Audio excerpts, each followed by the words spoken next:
நான் வந்து கன்னியாகுமரி மாவட்டத்தில் வந்து ஒரு பயங்கரமான ஒரு குடிகாரருடைய மகனாக பிறந்தேன். எங்கள் அப்பா வந்து 2 பிராண்டி ஷாப்புடைய ஓனர். எங்கள் கூட பிறந்தவங்க எல்லாருமே நாங்கள் மொத்தம் 5 பேர். எங்கள் அப்பாவுடைய குடிப்பழக்கத்தினால அவர் பிராண்டி ஷாப் வச்சுருந்ததுனால நாங்கள் ரொம்ப கஷ்டப்பட்டு வளர்ந்தோம். ரொம்ப எல்லா சூழ்நிலைகளையும் எல்லா கஷ்டங்களையும் வந்து தாண்டி வந்தோம். எங்கள் அப்பா வந்து அவர் நினைவாக வீட்டுக்கு வந்த நாட்கள் வந்து ரொம்ப குறைவானது. அந்த முடிச்சுட்டு யாராவது ஒருத்தர் வந்து எங்கள் அப்பாவை வந்து இந்த மாதிரி அப்பா இங்கே விழுந்து கிடக்குறாங்க அப்படின்னாங்க. அப்போ எங்கள் அம்மாவும் எங்கள் மூத்த அண்ணாவும் போய் அவரை வந்து கைத்தாங்கல தான் கூட்டிகிட்டு வருவாங்க. மோஸ்ட்லி அவர் நிறைய நாள் ட்ரெஸ் இல்லாமல் தான் இருப்பார். அவ்வளோ ஒரு கஷ்டப்பட்ட குடும்பத்தில் வாழ்ந்தோம். திடீர்னு வந்து எல்லாரையும் போட்டு அடிச்சிடுவார்.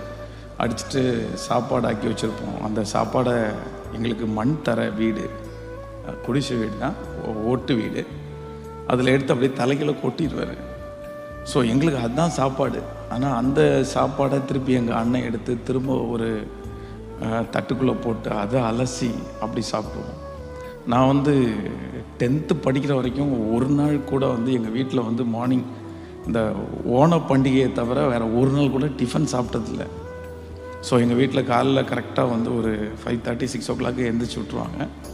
அதுக்கப்புறம் போயிட்டு ஒரு 300 300 200 வாழை தோப்புக்கு போய் வாழையில் தண்ணி எடுத்து ஊற்றிட்டு கரெக்டாக 8:45 மணிக்கு வீட்டுக்கு வரும்போது எங்கள் அம்மா ஒரு செம்பு நிறைய பழைய சோறுனுடைய அந்த தண்ணி எடுத்து வச்சுருப்பாங்க. அந்த தண்ணி தான் எங்களுக்கு வந்து காலையில் உணவாகவே இருந்துச்சு. அப்படி ரொம்ப கஷ்டப்பட்டேன்.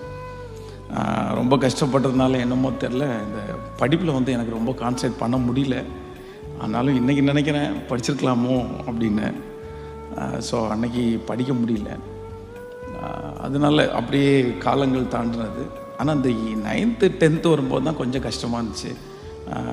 நாங்கள் வந்து இந்த 8th வரைக்கும் ஒரு சாதாரணமான ஸ்கூலில் படிச்சுட்டு 9th 10th வந்து ஒரு மேனேஜ்மெண்ட் ஸ்கூலில் கொண்டு போய் சேர்த்தாங்க.